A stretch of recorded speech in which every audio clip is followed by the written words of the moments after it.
29장 13절에서 19절 말씀입니다. 역대상 29장 13절에서 19절 말씀 교독으로 읽도록 하겠습니다. 우리 하나님이여, 이제 우리가 주께 감사하오며 주의 영화로운 이름을 찬양하나이다. 나와 내 백성이 무엇이기에 이처럼 즐거운 마음으로 드릴 힘이 있었나이까. 모든 것이 주께로 말미암았사오니 우리가 주의 손에서 받은 것으로 주께 드렸을 뿐이니이다. 우리는 우리 조상들과 같이 주님 앞에서 이방 나그네와 거류민들이라. 세상에 있는 날이 그림자 같아서 희망이 없나이다. 우리 하나님 여호와여, 우리가 주의 거룩한 이름을 위하여 성전을 건축하려고 미리 저축한 이 모든 물건이 다 주의 손에서 왔사오니 다 주의 것이니이다. 나의 하나님이여, 주께서 마음을 감찰하시고 정직을 기뻐하시는 줄을 내가 아나이다. 내가 정직한 마음으로 이 모든 것을 즐거이 드렸사오며 이제 내가 또 여기 있는 주의 백성이 주께 자원하여 드리는 것을 보오니 심히 기쁘도소이다. 우리 조상들 아브라함과 이삭과 이스라엘의 하나님 여호와여, 주께서 이것을 주의 백성의 심중에 영원히 두어 생각하게 하시고 그 마음을 준비하여 주께로 돌아오게 하시오며. 함께 읽겠습니다. 또 내 아들 솔로몬에게 정성된 마음을 주사 주의 계명과 권면과 율례를 지켜 이 모든 일을 행하게 하시고 내가 위하여 준비한 것으로 성전을 건축하게 하옵소서 하였더라. 아멘. 네, 아름다운 삶의 마무리라는 제목으로 말씀을 나누겠습니다. 광고 하나만 하고 말씀을 나누도록 할 텐데, 우리 예배가 시작되면은 웬만하면 급한 일이 아니면 화장실을 다 미리 다녀오셔서 찬양 시간이나 설교 시간에 최대한 화장실 가는 게 없을 수 있도록, 적을 수 있도록 잘 미리 다녀오시면 고맙겠습니다. 또 두 번째로, 우리가 예배의 시간 1시 30분이죠. 우리가 10분 전에 나와서 함께 기도하면서 예배를 준비하기를 원합니다. 뭐 여러 가지 부득이한 일로 어쩔 수 없는 그런 거를 제외하고는 우리가 예배의 시간, 우리가 중요한 사람 만날 때 미리 가서 자리를 기다리듯이 하나님 이 자리에 보이진 않지만 와 계십니다. 그래서 하나님을 존경하는 마음으로, 하나님을 예의를 갖추는 마음으로 우리가 시간을 맞춰서 조금 더 일찍 와서 기도하면서 예배를 드리기를 원합니다. 주보에 보면 광고가 있는데, 목요기도회 저희 작년 1년 동안 목요일날 했었는데 방학 동안만 다시 하려고 합니다. 그래서 저녁 8시부터 9시 이 중예배실에서 목요청년 기도회가 다시 진행되니까 우리 함께 나와서 기도하는 일에 힘쓰시길 바랍니다. 또 하나 광고 드리자면, 돌아오는 토요일날 헌당 감사 예배가 있어요. 어떤 예배냐면, 이제 늘샘 교회를 세우고 빚이 있었는데 그 빚을 모두 갚고 하나님께 이 교회 건물을 올려드리는 그런 감사 예배가 있습니다. 돌아오는 토요일 3시에 있으니까 그 예배의 자리 우리 다 나와오셔서 함께 예배하고 하나님께 영광 올려드리는 그런 시간이 되었으면 좋겠습니다. 네, 말씀을 나누도록 하겠습니다. 여러분, 그 가수 이찬혁 다 아시죠? 저도 되게 좋아하는 가수인데 그분 노래 중에 파노라마라는 곡이 있습니다. 후렴의 가사가 이렇게 죽을 순 없어, 버킷리스트 다 해봐야 해, 이런 가사가 있어요. 저도 이걸 들으면서 한번 상상해봤어요. 내가 나중에 죽을 때에 파노라마처럼 내 인생이 지나갈 때 나는 무엇을 떠올릴까? 나는 무엇을 후회할까? 나는 무엇을 되게 가치 있게 여길까? 그런 것을 생각해 보면서 정말 내 인생에서 가장 소중한 것을 위해서 내가 살아야겠다, 그런 생각을 한번 해보게 됩니다. 또 1000명의 죽음을 지켜본 그런 일본의 호스피스 전문의가 쓴 책이 있는데 죽을 때 후회하는 25가지라는 책이 있습니다. 이 호스피스 이 저자가 많은 사람들을 만나면서 사람들이 가장 많이 후회하는 5가지가 무엇인지 이제 적어봤는데, 그 중에서 제가 몇 가지만 추려봤어요.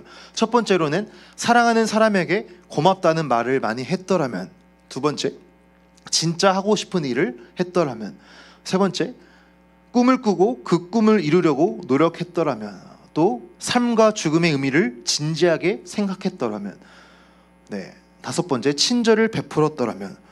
이러한 이제 후회를 한다고 합니다. 이 외에도 많은 것들이 있겠지만 우리도 다 공감을 하실 거예요. 우리가 죽기 직전에 정말 내가 꼭 하고 싶었는데 하지 못한 그런 일에 대해서 우리는 후회하기도 하고 아쉬움을 가지기도 할 것입니다. 그렇다면 우리가 아직은 젊지만 우리가 한번 생각을 해봤으면 좋겠습니다. 내 평생에 나는 정말 무엇을 이루기를 원하는가? 내 평생에 내가 죽을 때에 내 인생이 파노라마처럼 지나갈 때에 내가 정말 이것은 잘했다 라고 당당하게 말할 수 있는 것이 무엇이 있을까? 우리가 원하는 미래를 한번 생각해보고 상상하면서 그것을 위해서 우리가 기도하면서 한번 오늘을 점검을 해보았으면 좋겠습니다. 오늘 우리가 살펴본 우리 역대상 29장 말씀도 어떻게 보면 비슷한 맥락이다라고 할 수 있습니다. 다윗이 이제 자신의 통치 말기입니다. 자신의 통치를 이제 얼마 남기지 않고 이제 솔로몬이라고 하는 새로운 왕의 등극을 준비하고 있었던 그런 시기였어요. 자, 그런 상황 가운데 다윗이 평생에 그의 소원이 있었어요. 무엇이었냐면 성전을 건축하는 것이었어요. 자기는 너무나 좋은 왕궁에서 사는데 하나님은 집이 없습니다. 내가 하나님을 위하여 성전을 건축하기를 원합니다. 고백했지만 하나님은 다윗에게 성전 건축을 허락하지 않으셨습니다. 자, 그래서 다윗은 그 자신의 아들 솔로몬의 성전을 건축할 수 있도록 모든 것을 최선을 다해서 다 준비를 하고 이제 감사의 기도를 올려드리는 내용이 오늘 우리가 방금 읽었던 역대상 29장의 내용입니다. 다윗이 이것을 위해서 많은 준비를 했습니다. 역대상 22장부터 다윗의 준비 내용이 나오는데 어떤 준비를 했냐면 이제 성전 건축을 준비하면서 레위인들은 이스라엘에서 제사의 업무를 맡은 사람들이었어요. 레위인들의 모든 인구를 다시 조사하고 그들의 역할 분담을 다시 한번 정리하고 개편하는 일을 합니다. 성전에서 봉사할 인원을 조사하고 그들의 역할을 체계적으로 분담을 했습니다. 또 어떤 것을 했냐면 또 찬송을 맡은 레위인들도 다시 이제 점검을 해서 찬양대를 꾸리고 그들이 예배하는 일, 찬양하는 일을 더 잘 할 수 있도록 체계적으로 이런 모든 것들을 정리하는 일을 했어요. 그러니까 다시 말하면 성전 건축에 앞서서 성전을 섬기는 예배를 섬기는 레위인들을 다 조사하고 그들의 일을 다시 한번 정리하고 체계적으로 개혁했다, 개편했다라는 것을 볼 수가 있습니다. 자, 이렇게 개편을 마치고 성전의 건축을 명령한 다음에 감사의 기도를 올려드립니다. 그 기도가 13절에서 시작해요. 우리 하나님이여, 이제 우리가 주께 감사하오며 주의 영화로운 이름을 찬양합니다. 네. 다윗은 어떤 것으로 인해 감사했을까요? 14절 계속 보겠습니다. 나와 내 백성이 무엇이기에 이처럼 즐거운 마음으로 드릴 힘이 있었나이까? 모든 것이 주께로 말미암아 싸우니 우리가 주의 손에서 받은 것으로 주께 드렸을 뿐이니이다. 네, 다윗이 즐거운 마음으로 주님께 드렸다라고 말하고 있어요. 무엇을 드렸을까요? 이 성전 건축을 준비하는 과정에서 사실 많은 재료들이 들어가잖아요. 건물을 짓는 일이라고 하면 다윗은 그 여호와의 성전, 하나님을 위하여 성전 건축하는 일에 있어서 자신의 금 3,000달란트 103톤이라고 합니다. 은 7,000달란트 240톤이라고 합니다. 그 외에 놋과 철, 보석과 옥돌 등을 하나님께 드렸어요. 그러니까 다윗은 자신이 가진 정말 어마어마한 양의 그러한 재산을 하나님께 감사하는 마음으로 성전을 건축하는 일에 드렸다라는 것이죠. 자, 그런데 우리가 놀라는 것은 이 어마어마한 양도 사실은 놀라운 것이겠지만 다윗이 이 모든 것을 즐거운 마음으로 드렸다라고 고백하고 있어요. 상상이 안 되는 액수죠. 상상이 안 되는 예물을 하나님께 드리는데 즐거운 마음으로 드린다. 다윗은 어떻게 이렇게 많은 것을 드리면서도 하나님께 아까워하지 않고 즐거운 마음으로 드릴 수 있었을까? 이 부분을 한번 생각해 보았으면 좋겠습니다. 두 가지를 한번 생각해 볼 수 있는데, 먼저는 다윗은 아까 말했듯이 평생에 그의 소원이 여호와의 성전을 건축하는 것이 다윗의 평생의 꿈이었어요.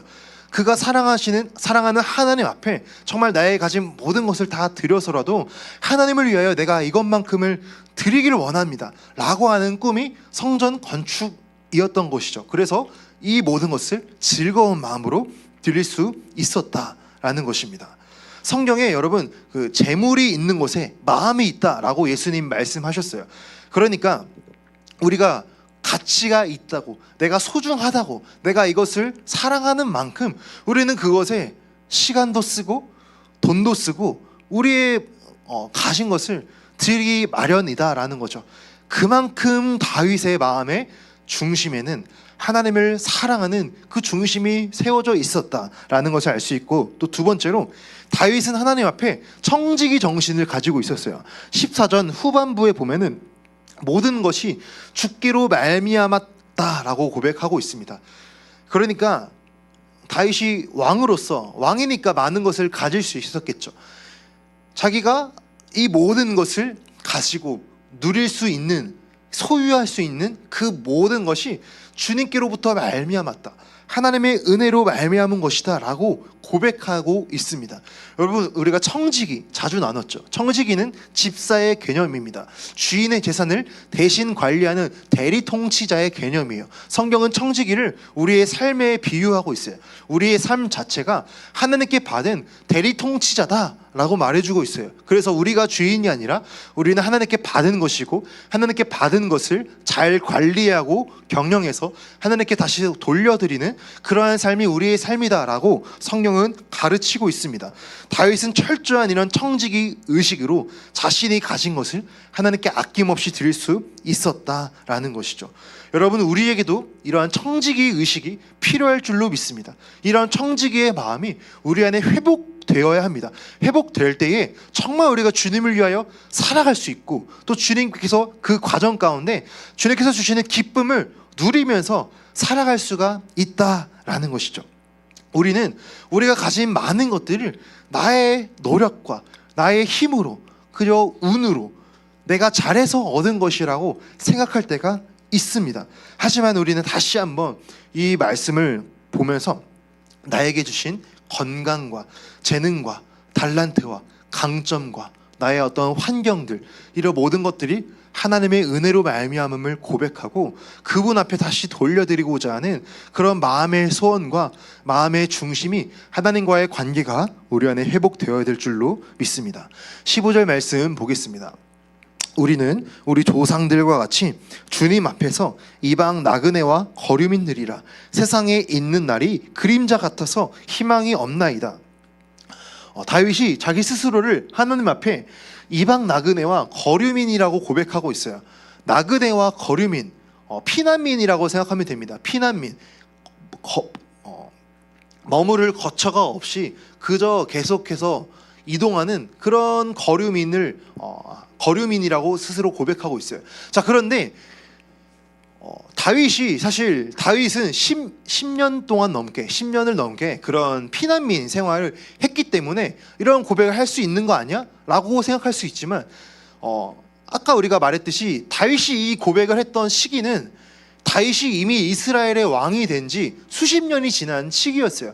그리고 다윗은 이스라엘 왕이 되고 나서 이스라엘의 주변의 나라를 다 정복합니다. 그래서 이스라엘이 그 당시에 가장 강력한 국방력과 국권력을 가지고 있었어요. 주변 나라로부터 이런 조공을 받는 그런 위치에 있었어요. 한마디로 다윗은 이 세상에서 자기가 가지고 싶은 모든 것을 다 누릴 수 있는 그런 아주 훌륭한, 뛰어난 최고의 권력자의 위치에 있었다라는 거죠. 최고의 권력자의 자리에 있음에도 불구하고 다윗이 하나님 앞에 고백하는 자기의 정체성은, 하나님, 나는 나그네와 같습니다. 하나님, 나는 거류민과 같습니다 라고 고백한다라는 것이죠. 어떻게 이런 고백을 할 수가 있을까요? 다윗이 하나님과의 관계 아래 자신이 가진 이 모든 것이 하나님의 은혜로 말미암았다라는 것을 그는 입술의 고백이 아니라 정말 삶으로 뼈저리게 느꼈고 정말 절절하게 느꼈기 때문에 다윗은 그 위치에서도 이렇게 고백할 수가 있었다라는 것이죠.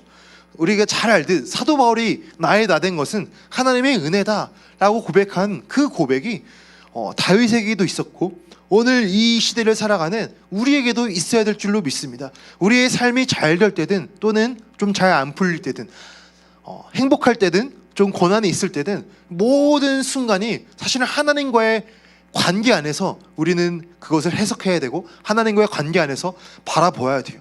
잘 된다고 우리가 마음이 우쭐해져서 교만해지는 것도 우리는 그렇게 나아가서도 안 되고, 또는 고난이 있다고 하나님을 멀리 떠나고 죄악 가운데 사는 것도 바람직한 것이 아닙니다. 그냥 어떠한 상황이든 잘 될 때든 또는 잘 안 될 때든 우리의 모든 삶이 하나님의 은혜로, 하나님의 섭리와 하나님의 뜻 가운데 내가 이 자리에 있다라는 것을 고백하면서 우리의 정체성을 가져가는 다윗과 같이 하나님의 전적인 은혜를 고백하는 우리가 되었으면 좋겠습니다.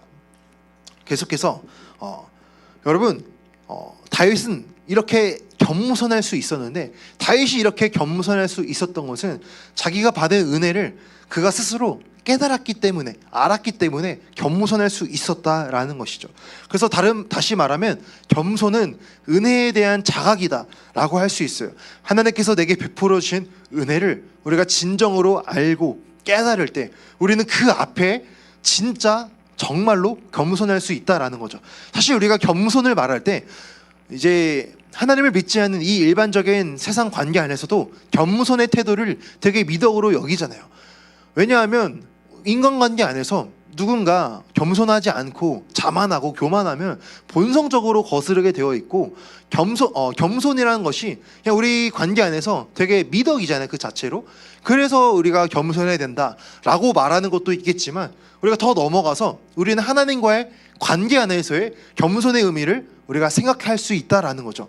단순히 내가 겸손한 사람이라고 비춰지는 것을 넘어서서 하나님과의 관계 안에서 나는 정말 주님 앞에 이렇게 나아갈 수 없는데 주님의 은혜로 내가 이렇게 구원의 은혜를 받고 이 자리에 있을 수 있지. 주님의 은혜로 내가 사람 됐지. 주님의 은혜로 내가 변화되었지 라는 것을 우리가 진정으로 안다면 우리는 평생에 하나님과 사람 앞에서 그런 겸손한 태도를 가지면서 살아갈 수가 있다라는 것입니다. 베드로전서 5장 6절 말씀에 그러므로 하나님의 능하신 손 아래에서 겸손하라. 때가 되면 너희를 높이시리라 라고 말씀하고 있습니다. 우리가 하나님 앞에서 겸손함으로 살아갈 때에 하나님의 때가 될 때에 하나님이 높이신다 라고 성경은 말하고 있어요. 우리의 삶이 하나님의 높임을 받는 이러한 삶이 되기를 소망합니다. 계속해서 16절 17절 말씀을 살펴보겠습니다. 우리 하나님 여호와여, 우리가 주의 거룩한 이름을 위하여 성전을 건축하려고 미리 저축한 이 모든 물건이 다 주의 손에서 왔사오니 다 주의 것이니이다. 나의 하나님이여, 주께서 마음을 감찰하시고 정직을 기뻐하시는 줄을 내가 아나이다. 내가 정직한 마음으로 이 모든 것을 즐거이 드렸사오며 이제 내가 또 여기 있는 주의 백성이 주께 자원하여 드리는 것을 보오니 심히 기쁘도소이다. 네, 비슷한 내용의 반복입니다. 다윗은 이 모든 것이 하나님의 은혜다라는 것을 다시 한번 고백하고, 하나님께 내가 이 모든 것을 정직한 마음으로 드렸다, 이렇게 드렸을 때 내 마음이 심히 기쁘다라고 고백을 하고 있어요. 여러분, 아까 나왔지만 다윗의 평생의 소원은 하나님을 위한 성전을 건축하는 것이었어요. 하지만 하나님께서는 그 꿈을 다윗에게는 허락하지 않으시고 그 후대에 허락하셨습니다. 그렇다고 다윗은 그것에 좌절하고 그 꿈을 포기한 것이 아니었어요. 다윗은 그 꿈을 정말 자신의 아들 솔로몬의 때에 이루어질 것을 믿고 자신이 할 수 있는 최선을 다했다라는 거죠. 자신이 가진 많은 재산을 하나님 앞에 드렸고 왕으로서 예배에 대한 이런 레위인들의 모든 업무를 개편했고, 이 성전 건축을 다 명령함으로써 이 성전 건축이 진짜로 이루어질 수 있도록 자기가 가진 모든 힘을 다했다라는 것을 우리가 볼 수 있습니다. 자, 이렇게 다윗은 그의 평생에 가진 하나님을 향한 꿈, 하나님을 위한 그 소원을 이루어 드리기 위해서 정말 늙어서까지도 온 힘을 다했다라는 것을 알 수 있고, 그렇게 살아갔던 다윗을 하나님께서는 성경에 많이 칭찬하시고 내 마음에 합한 자다라고 말씀하고 있습니다.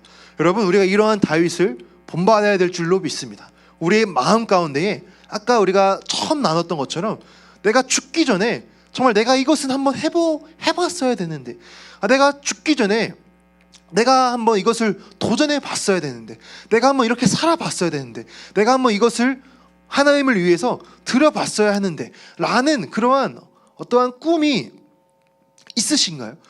그러한 꿈이 있다면 우리가 다윗과 같이 정말 준비하는 삶을 살아갔으면 좋겠어요. 또 아직 그런 것을 잘 모르겠다면 하나님 안에서 기도하면서 그러한 꿈과 그러한 삶의 열정을 우리가 갖게 해달라고 기도했으면 좋겠습니다. 미국에 존 파이퍼라는 되게 유명한 목사님이 계시는데, 그 목사님의 삶을 허비하지 말라라는 책이 있어요. 제가 그 설교 준비하면서 책을 좀 읽었는데 그 내용 중에 되게 조금 마음에 세게 찔림이 되었던 구절이, 내 삶 가운데에 하나님의 영광을 위해서, 하나님의 영광을 내 주변 사람들에게 드러내기 위해서 애쓰지 않은 모든 삶이 낭비하는 순간이다 라고 기록이 되어 있어요. 좀 읽으면서 되게 좀 마음에 찔림이 있었어요. 나는 주의 사역자라고 하면서도 정말 내 주변 사람들에게 하나님의 영광, 하나님의 이 복음, 내가 믿는 하나님의 사랑을 드러내고 전하기 위해 애쓰는 고군분투가 있었는가, 그것을 생각하면서 굉장한 마음의 찔림이 있었습니다. 그러면서 정말 다시 생각해 봤던 게, 정말 내 삶이 하나님의 영광을 위한 그런 구체적인 어떠한 계획이나 구체적인 꿈이나 어떠한 구체적인 실천으로 이어지지 않으면 그냥 막연하게 생각의 영역에서만 하나님을 위해 살아야지, 하나님의 영광을 위해 살아야지 생각은 하고 마음은 동의하지만 실제적으로 삶을 살아내지 않으면서 그냥 우리의 이 시절을 보낼 수가 있겠구나, 그런 생각을 하게 되었어요. 그러면서 다시 오늘 이 말씀을 준비하면서 정말 우리의 삶 가운데에 먼저는 내 삶 가운데에 하나님을 위한 그런 꿈이 있는가, 내 마음에 정말 주님을 기쁘시게 하고자 하는 그런 소원이 있는가, 그리고 나는 그러한 소원을 위해서 정말 구체적으로 준비하면서 살아가고 있는가, 이 부분을 우리가 한번 생각하면서 기도했으면 좋겠습니다. 그러한 우리의 삶의 소원, 그러한 삶의 우리의 어떠한 꿈을 다시 말하면 소명이라고 할 수 있어요. 소명. 나를 하나님이 이 땅에 부르신 뜻, 하나님께서는 나를 이 땅에 무엇하라고 태어나게 하셨을까? 하나님은 무엇을 위하여 내가 이렇게 예수 믿고 구원받아서 내가 이렇게 신앙생활을 하게 하셨을까?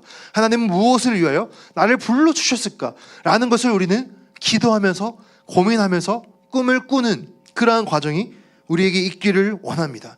다윗이 그렇게 살아갔을 때에 하나님이 다윗의 삶을 칭찬하시고 그의 삶을 아름답게 마무리할 수 있었듯이, 우리가 아직은 젊지만 가장 파릇파릇한 나이지만 지금부터 꿈을 꾸고 기도하면서 다윗과 같이 그렇게 쓰임받는, 칭찬받는 삶이 되었으면 좋겠어요. 18절 19절입니다.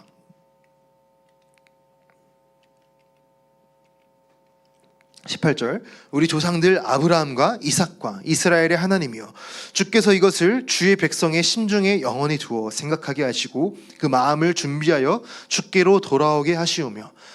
다윗은 이러한 자신이 가진 하나님에 대한 열정을 이스라엘 백성에게도 주어서 이스라엘 백성도 같은 소망, 같은 꿈을 가지게 해달라고 기도합니다. 19절, 또 내 아들 솔로몬에게 정성된 마음을 주사 주의 계명과 권면과 윤례를 지켜 이 모든 일을 행하게 하시고 내가 위하여 준비한 것으로 성전을 건축하게 하옵소서. 솔로몬을 위해서도 기도해요. 정성된 마음은 온전한 마음이라고 번역이 됩니다. 그러니까 솔로몬에게 온전한 마음을 주셔서 자기가 이렇게 하나님을 위한 꿈을 가졌듯이 솔로몬도 똑같은 꿈을 가지고 주의 계명과 권면과 윤리를 지켜 이 모든 일을 할 수 있게 해달라고 기도하면서 다윗의 기도가 이어지고 있습니다. 다시 오늘 말씀을 정리하면서 우리는 우리의 삶을 마무리할 때 정말 하나님 앞에 내가 이러한 삶을 살았습니다 라고 하는 그런 꿈이 있는지 우리가 점검을 해봤으면 좋겠습니다. 그리고 그 꿈을 위해서 우리가 구체적인 어떤 실천 방안까지도 한번 생각을 해보았으면 좋겠습니다. 제가 말씀 준비하면서 또 예전에 봤었던 책이 있는데 베스트셀러 작가, 자기계발 분야에서 되게 유명한 분이라고 합니다. 브라이언 트레이시라는 분이 행동하지 않으면 인생은 바뀌지 않는다라는 책에서 이제 목표를 실행하는 7단계 프로세스를 정리한 거 있는데 그거를 한번 제가 발췌를 했습니다. 네, 7단계 프로세스가 있는데 첫 번째로는 원하는 것을 구체적으로 떠올려라 라고 말하고 있어요. 먼저 상상하라는 거죠. 상상의 단계. 내가 이루길 원하는 그런 모습과 실루엣을 그려봐라. 두 번째, 설정한 목표를 글로 적어라. 글로 적으면서 구체화를 시키는 것. 세 번째, 기한을 정해라. 목표 기한을 설정해서 내가 언제까지 이것을 이룰 수 있을지 그런 중간 목표를 설정하는 것. 네 번째, 해야 하는 일의 목록을 작성하라. 투두리스트를 적어서 내가 무엇을 해야 되는지 구체적으로 적으라는 거죠. 체크리스트를 활용하고 한 걸음만 내디뎌라. 처음부터 많은 것들, 처음부터 거창한 것을 하려 하지 말고 한 걸음 한 걸음 내디르면서 마지막으로 계속하라라고 말하고 있어요. 자기개발 분야의 내용이지만 도전이 되어서 나누고 있습니다. 우리가 이것을 하나님 안에서 꿈을 꾸면서 우리도 한번 생각을 해보았으면 좋겠습니다. 제가 예전에 이 책을 읽을 때 그래서 제가 한번 정리했던 그게 있는데 제가 일단 상상한 거는 이제 사역을 하면서 이런 상상을 해요. 저는 이제 많이 부족하지만 하나님 앞에서 다음 세대 아이들, 특별히 중고등부 아이들에게 그런 하나님의 말씀을 전하고 그들을 살리는 그런 어떠한 하나님 안에서의 꿈이 있습니다. 그런 것을 상상하면서 그것을 글로 적어봤어요. 그래서 글로 적었는데 기독교 교육의 전문가가 되어서 전 세계를 돌아다니면서 다음 세대 아이들에게 하나님의 사랑을 전하는 설교자가 되는 것, 그런 목회자가 되는 것이라고 글을 적어봤습니다. 그래서 목표 기한을 설정했습니다. 목표 기한을 3년, 5년, 10년으로 설정을 해보았어요. 3년으로 설정했을 때 지금 하고 있는 신대원 과정을 마치고 기독교 교육 석사 과정을 하는 것 5년 목표, 기독교 교육 석사 과정을 마치고 기독교 교육 박사 과정을 하는 것 10년 목표, 교회나 선교 단체를 섬기거나 혹은 개척해서 그 다음 세대 아이들을 교회에서 교육하고 양육하고 목회하는 그런 사역자가 되는 것이라고 하는 그러한 것들을 제가 적은 것이 있습니다. 아무튼 여러분들도 집에 가서 한번 생각을 해보시고 기도하면서 한번 정해보셨으면 좋겠어요. 제가 예전에도 몇 번 말했지만 제가 예전에 있었던 선교단체에서 10대 때 꿈을 꾸고 20대 때 준비하고 30대 때 쓰임받자 라고 하는 슬로건을 되게 많이 외쳤거든요.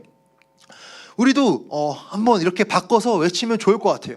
20대 때 꿈을 꾸고 또 20대 때 준비하고 지금부터 하나님께 쓰임받는 그러한 우리가 삶을 살았으면 좋겠습니다. 우리가 가장 많은 것을 내 의지만 있으면 정말 열정만 있으면 할 수 있는 시기를 우리가 하나님 안에서 기도하면서 꿈을 꾸고 그 꿈을 위해서 도전하고 나아가는 우리의 삶이 되었으면 좋겠습니다. 네, 우리가 왜 이렇게 꿈을 구체화해야 할까요?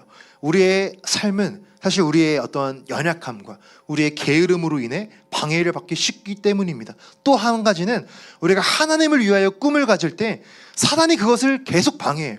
사단이 우리의 삶을 계속 게으름과 그냥 이 세상의 어떤 재미있는 것에만 몰두하게 해서 우리가 하나님을 위하여 쓰임받고자 하는 어떠한 마음은 있지만 생각은 있지만 삶의 실천으로 이어지지 않도록 사단이 방해하기 때문에 우리는 구체적으로 더 구체화시키고 노력해야 한다라는 것이죠.